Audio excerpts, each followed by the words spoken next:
इन दिनों एक खबर हम सुन रहे हैं कि सिद्धू मूसेवाले की मदर जो हैं वो प्रेग्नेंट हैं और आईवीएफ के थ्रू उन्होंने ये प्रेगनेंसी जो है कंसीव की है। और इसी पर आज हम चर्चा करेंगे। नारी पर आप हमारे साथ जुड़े हुए हैं और मेरे साथ हैं गायनेकोलॉजिस्ट डॉक्टर सुकृति शर्मा। स्वागत है मैम आपका। Thank you so much. Ma'am एक खबर हम सब सुन रहे हैं कि जो सिद्धू मूसेवाले सिंगर थे उनकी जो मदर हैं वो 58 की एज में हैं और उन्होंने आईवीएफ के थ्रू प्रेगनेंसी जो है कंसीव की है। और इसके पीछे उन्होंने आईवीएफ के थ्रू ये ट्रीटमेंट लिया है और उसी पर आज हम चर्चा करेंगे कि ये आईवीएफ ट्रीटमेंट होता क्या है, क्योंकि इस एज में कंसीव करना और प्रेगनेंसी कंसीव करने के बाद इस एज में से निकलना कितना रिस्की होता है और आईवीएफ ट्रीटमेंट है क्या, ये सब लोगों के दिमाग में चल रहा होगा। आज हम उसी पर आपके साथ यहाँ पर टॉक करेंगे। सबसे पहले ये कि इस एज में कितना सक्सेसफुल रहता है आईवीएफ ट्रीटमेंट। जैसे इनके मदर तो 50 इयर्स के इनके मदर 58 इयर्स के हैं। बट इंडिया में ये गाइडलाइन है कि लेडीज़ के लिए the age limit is 50 years and males के लिए एज लिमिट इज़ 55 इयर्स। अगर कोई मदर बनना चाहते हैं तो उनको 49 की एज से 50 इयर्स की एज के बीच में हमारे पास आना पड़ेगा, so that she is pregnant before she turns 50। And जो उनके हस्बैंड हैं या जो फादर बनना चाहते हैं उनके लिए एज लिमिट मैक्सिमम 55 इयर्स है। So these are the guidelines जो इंडिया में अभी हमारा ART एक्ट आया है, जो न्यू आया है, जिसमें गवर्नमेंट ने सारे आईवीएफ साइकिल्स और आईवीएफ सेंटर्स के न्यू रूल्स बनाए हैं, जिनमें कि बहुत ही कुछ स्ट्रिक्ट गाइडलाइंस हैं जो हमें फॉलो करनी पड़ती हैं। So that is the age limit. अब इन्होंने शायद आईवीएफ इंडिया से नहीं कराया होगा एंड जो ये एज है स्पेसिफिकली अगर इनकी बात करें at 58 years of age, getting IVF definitely थोड़ा रिस्की तो रहता ही है, पर उसके लिए बहुत सारे फैक्टर्स डिपेंड करते हैं कि उनको कोई पहले हार्मोनल इश्यूज़ तो नहीं है, कोई उनका बीपी तो नहीं बढ़ता, कोई उनको शुगर तो नहीं है, कि उनके बाकी ऑर्गन्स कैसा काम कर रहे हैं और उनका यूट्रस कितना हेल्दी है। इस पे डिपेंड करता है कि फर्दर प्रोग्रेस उनके एट 58 इयर्स कैसी रहेगी। ये तो उनकी बात होगी, लेकिन अगर आईवीएफ ट्रीटमेंट की बात करें तो ये ट्रीटमेंट किया कैसे जाता है, इस ट्रीटमेंट का क्या प्रोसेस क्या होता है? पहले देखते हैं कि एक स्पॉन्टेनियस प्रेगनेंसी कैसे होती है, कि कैसे बिना आईवीएफ के प्रेगनेंसी होती है। ये एक स्ट्रक्चर है, this is uterus, 2 fallopian tubes हैं और 2 ओवरीज हैं। ये पूरा ही फीमेल रिप्रोडक्टिव सिस्टम है। व्हाट हैपन्स कि ओवरी में ओवुलेशन होगी, फिर ट्यूब में से एग ट्रांसपोर्ट होगा in the uterus and at the same time अगर स्पर्म या सीमन एग के साथ मीट करता है तो एम्ब्रियो होके यहाँ पर स्टिक हो जाएगा, ठीक है, और पीरियड्स नहीं आएंगे। एंड इन केस इस पूरे मैकेनिज्म में कोई प्रॉब्लम आती है तो प्रेगनेंसी नहीं होगी। इन केसेस ऑफ आईवीएफ क्या होता है कि ओवरीज में से eggs through scanning machine with injections बाहर निकाल लिए जाते हैं एंड स्पर्म्स को भी लैब में बाहर निकाल लिया जाता है। एंड देन एक प्रोसीजर होता है ICSI, जिससे थ्रू द नीडल एक एग को पकड़ के और एक स्पर्म को पकड़ के उनकी फ्यूजन कराते हैं and it forms an embryo and those embryos are then artificially transferred in the cavity of uterus through scanning machine. That is the process of IVF. And फिर बाहर से मेडिकेशन देते हैं जिससे कि एम्ब्रियोज जो हैं वो यूट्रस की कैविटी में अच्छा ग्रो करें। तो ये मतलब एक इस तरह का प्रोसेस है जैसे हम एक छोटा पौधा बनाकर और एक छोटा कोई प्लांट हम एक जगह पे प्लांट कर रहे हैं एंड हम देख रहे हैं कि वो दोबारा ग्रो वहाँ पे कर रहा है कि नहीं कर रहा, फूल बना रहा है कि नहीं, ट्री बना रहा है कि नहीं बना रहा।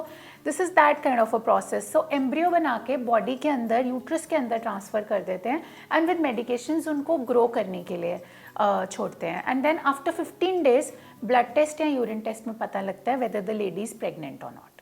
ओके, तो ये 15 डेज के बाद ही जो है आपको पता चलता है कि रिजल्ट्स क्या हैं आईवीएफ ट्रीटमेंट के। ओके, अब जैसे इनकी 50 की एज में हो गया या कोई महिला 50 की एज में, जैसे जो हमारी गाइडलाइंस के अकॉर्डिंग इंडिया में 50 ही एज लिमिट है, अगर महिला उस एज में प्रेगनेंसी आईवीएफ के थ्रू करवाती है तो उनके लिए कितना हेल्दी रहता है और क्या क्या रिस्क फैक्टर्स होते हैं? जो भी कोई डॉक्टर आईवीएफ करेंगे वो ये देख ही लेंगे कि ये इम्पॉर्टेंट है देखना कि चाहे कुछ भी एज हो, चाहे पेशेंट यंग है या 50 से लेस है, सो मे बी 45 to 50 इयर्स, पहले हमें सारे टेस्ट करके देखने पड़ते हैं मदर के कि मदर को कोई आईवीएफ से रिस्क तो नहीं होगा। सो बेसिकली आईवीएफ आजकल एक बहुत ही सेफ़ प्रोसीजर हो गया है, बिकॉज बहुत सारी स्टडीज़ हो गई हैं, आईवीएफ टेक्निक भी अब वर्ल्ड ओवर फेमस हो गई है, पुरानी हो गई है, techniques are standardized, so actually it is now a very safe procedure, जिसमें कि आईवीएफ से पहले ही हमें सारे टेस्ट करके मदर के पता लग जाते हैं कि इस प्रेगनेंसी के बाद पेशेंट को क्या क्या रिस्क होने के चांसेस हैं।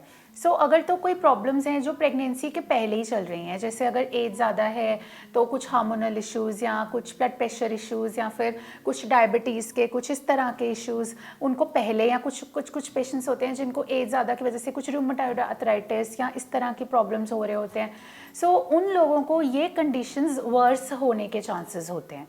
प्रेगनेंसी में अगर आपका पहले बीपी बढ़ता है और आपने आईवीएफ कराया तो प्रेगनेंसी में उसके बढ़ने के चांस हैं।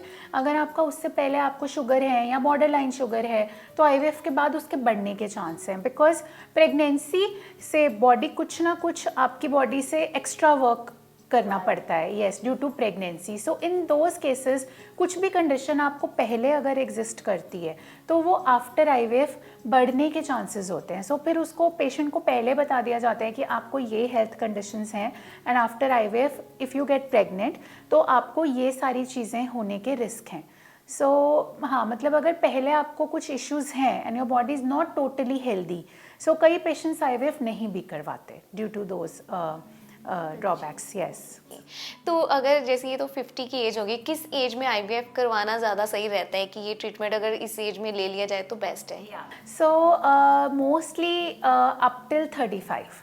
सो अगर आप 30 to 35 के बीच में डॉक्टर के पास आ जाते हो, so 35 is a good age, a maximum age limit can be, मतलब लाइक दिस कि 35 तक मोस्टली लेडीज़ की बॉडी में कोई ज़्यादा चेंजेस नहीं आए होते, बिकॉज आफ्टर 35 एग क्वालिटी भी पुअर होने लग जाती है and due to that change in hormones भी होने लग जाते हैं and maybe some people you know they start developing some health issues after 35।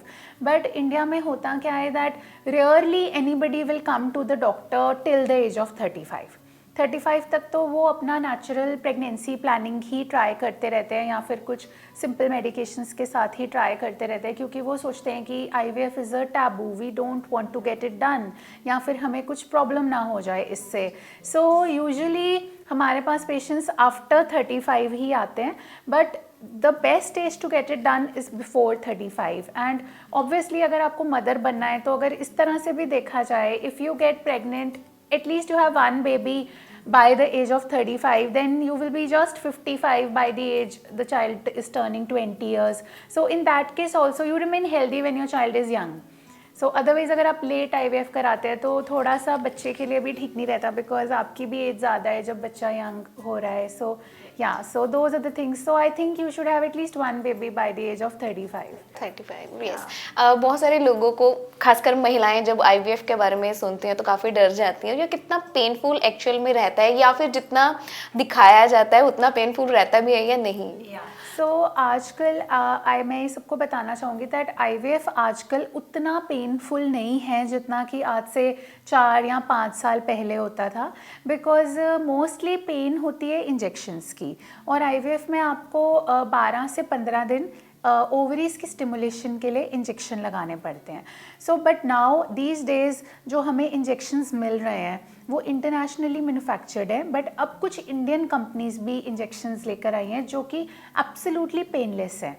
They are subcutaneous injections and they have a very small needle like of about 5 millimeter needle, and लोग खुद भी administer कर सकते हैं घर पे।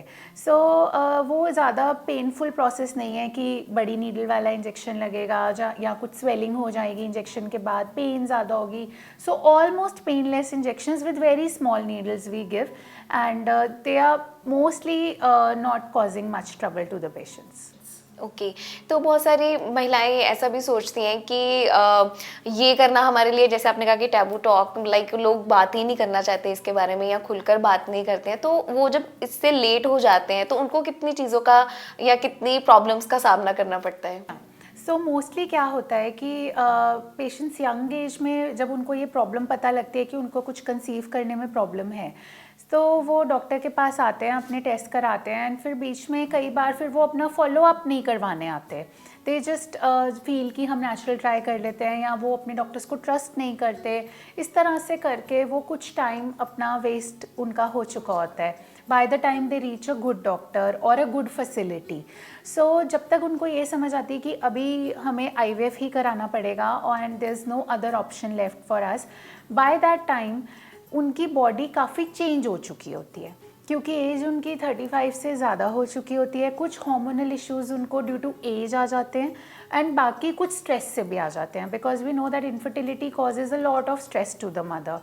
सो उससे भी आ जाते हैं। सो इन दैट केस कुछ मेडिकेशंस के साथ हम उनके हॉर्मोन्स बैलेंस करते हैं, उनकी बॉडी को थोड़ा स्ट्रेस फ्री और थोड़ा हेल्दी बनाते हैं before we do any IVF procedure on them. और अगर किसी ने बहुत ज़्यादा वेट गेन कर लिया है तो कुछ हम वेट लॉस ट्रिक्स उनको बताते हैं, बिकॉज IVF का रिज़ल्ट हमेशा एक हेल्दी वेट पे ज़्यादा अच्छा आता है। जी। अब मान लीजिए किसी ने एक बार IVF करवा लिया, फर्स्ट टाइम वो सक्सेसफुल नहीं होता, तो कितनी बार और जो IVF है वो ट्राई किया जा सकता है एक महिला के लिए? So age of now India में ऐसी कोई गाइडलाइन नहीं है कि एक पर्टिकुलर नंबर हम फॉलो करेंगे कि इतनी बार ही मैक्सिमम हम IVF कर सकते हैं, बिकॉज इंडिया में IVF is not under government treatment, it is based only in private facilities. So patient खुद ही अपनी पॉकेट से स्पेंड कर रहा है तो वो कितनी बार भी IVF करवा सकता है। पर in other countries there are guidelines that in only government facilities are doing IVF, and वहाँ पर गवर्नमेंट 2 या 3 साइकिल्स कुछ इतने ही उनको फ्री दे सकते हैं। सो बाकी कंट्रीज़ में ये गाइडलाइंस हैं, बट इंडिया में एज सच अभी तक दिस नो गाइडलाइन कि दिस अ पर्टिकुलर नंबर। कुछ पेशेंट होते हैं जो 7-8 बार IVF फेल होने के बाद भी हमारे पास आते हैं और कंसीव करते हैं, या कहीं पे भी कंसीव कर लेते हैं। सो बेसिकली क्या है, आपको करना ये चाहिए कि जहाँ पे भी आप IVF करवाने जाओ, you should select a very good IVF centre and ethical doctors. So in that case क्या होगा कि तेरा चांसेस कि आपका फर्स्ट और सेकंड साइकिल और at the most third cycle he successful हो जाएगा, अगर वो करेंगे, सब कुछ चेक करके करेंगे इस तरह से कि आपका सक्सेस रेट अच्छा ही हो। जी। अभी जैसे आपने कहा कि कितने टाइम भी ले सकते हैं। अब कोई महिला है, उसका बार बार ये आर्टिफिशियल ट्रीटमेंट है, ये आर्टिफिशियल ट्रीटमेंट अगर हम बार बार लेते हैं तो क्या इसका बेबी की हेल्थ पर भी कोई जो है नुकसान पहुंचता है, या फिर एग पर इसका कोई नुकसान पहुंचता है? तो अगर आपका बार बार IVF ट्रीटमेंट फेल हो रहा है, सक्सेसफुल नहीं हो रहा, तो IVF में काफ़ी ज़्यादा मेडिकेशंस और ड्रग्स यूज़ की जाती हैं। सो कुछ हद तक वो थोड़ा बहुत हार्म करती हैं बॉडी को, and this depends a lot on individual basis कि किसी को ज़्यादा हार्म होता है, किसी को बिल्कुल नहीं होता। तो ये बॉडी टू बॉडी वेरी करता है, बट एडवाइस ये है कि अच्छी जगह से ही IVF करवाओ, एंड एथिकल डॉक्टर से ही कराओ जो एटलीस्ट 2 या 3 साइकिल्स में ही आपको रिजल्ट दे दे, and you don't have to change your doctor और go from here to there repeatedly. अभी एक और इम्पॉर्टेंट क्वेश्चन मेरा है कि जो IVF के थ्रू बेबी होता है और जो एक नेचुरली कंसीव करके बेबी होता है, उनकी हेल्थ में भी कुछ डिफरेंस होते हैं या फिर सेम हेल्थ रहती है? सो एक्चुअली ये एक मिथ है, बहुत सारी स्टडीज़ हुई हैं इस पे कि IVF के बेबीज़ थोड़े डिफरेंट होते हैं, IVF के बेबीज़ वीक होते हैं, एंड वो इतने हेल्दी नहीं होते जितने नेचुरल कंसेप्शन के बेबीज़ होते हैं। सो इसका ऐसा कुछ नहीं है, दिस डिपेंड्स अ लॉट कि एग क्वालिटी कैसी थी मदर की, स्पर्म क्वालिटी कैसी थी फादर की, एंड मदर की बॉडी अंदर से कैसी थी, जो जीन्स बच्चे की बॉडी के अंदर जा रहे हैं वो कैसे थे। So this depends, baby's health depends a lot on these factors, because यही चीज़ें हैं जो हमें आगे अच्छे एम्ब्रियोज देंगी। अगर मदर की एग क्वालिटी, फादर का sperm quality, everything is good, तो we will get good embryos, and good embryos will make healthy babies. But if the embryos were not that good, then might be कुछ compromise आ सकता है, but up to 90% IVF babies are same in health later on as compared to normal conceptions. जी। उसके बाद एक सवाल ये भी उठता है कि जो पहली बार IVF करवाते हैं, सेकेंड टाइम उनकी क्या नॉर्मल कंसीविंग हो सकती है? यस, बिकॉज ऐसे काफ़ी सारे पेशेंट हैं जिनको हमने देखा कि IVF के बाद एक प्रेगनेंसी हो गई और डिलीवरी हो गई, then they become totally stress free, काफ़ी ऐसे होते हैं जिनको स्ट्रेस लेवल्स ही इतने ज़्यादा होते हैं कि प्रेगनेंसी नहीं हो रही होती, but after they conceive through IVF they have babies, they become so happy and they become stress free and their body also returns back to normal. तो उनको नेचुरल प्रेगनेंसी कई बार खुद से ही हो जाती है, but those are rare cases. Okay, तो जो महिलाएं IVF लेती हैं, IVF ट्रीटमेंट लेती हैं, उन्हें किन किन चीज़ों का ध्यान रखना चाहिए? लाइक अगर डाइट की बात करें या फिर अपनी फिजिकली हेल्थ की बात करें, तो किस किस चीज़ को उनको ध्यान में रखना है? सो देखो, जो IVF कराएगा उसको पता ही होता है that my pregnancy is very precious and I should be very careful, so everybody is taking a lot of care actually. But yes, diet में सब कुछ सेम ही चलेगा प्रिकॉशंस में या डाइट में, जैसा नॉर्मल प्रेगनेंसी में चलता है। कि जैसा नॉर्मल प्रेगनेंसी में भी हम अच्छा खाना एंड प्रोटीन बेस्ड डाइट ही खाते हैं ज़्यादा, सो वैसे ही IVF प्रेगनेंसी में भी ऐसे ही रहेगा। और अगर IVF के थ्रू आपको ट्विन्स है या आपको ट्रिपलेट्स है तो थोड़ी आपको एक्स्ट्रा प्रिकॉशंस लेनी पड़ेंगी। So good food and yes, अगर आप एक्सरसाइज कर सकते हो, अगर आपके डॉक्टर आपको एडवाइस कर रहे हैं that exercise is safe for you, then you can do yoga, pranayam in pregnancy. So most of the things will remain same as they are with a natural conception. सो ये जानकारी थी कि जो IVF treatment है वो कैसे किया जाता है और इंडिया में इसकी क्या जो है गाइडलाइंस हैं, और उसी के साथ आप कैसे एक हेल्दी बेबी को IVF के थ्रू जो है जन्म दे सकती हैं। तो होप सो ये जानकारी आपको नारी की पेज पर बहुत ही हेल्पफुल रहेगी, और अगर आप ऐसी ही कोई और जानकारी चाहते हैं आप नीचे कमेंट सेक्शन में हमें बता सकते हैं। और thank you ma'am, thank you so much for that. नारी से जुड़ी मोर अपडेट्स के लिए हमारे इंस्टाग्राम को फॉलो, फेसबुक को लाइक और यूट्यूब चैनल सब्सक्राइब करना ना भूलें।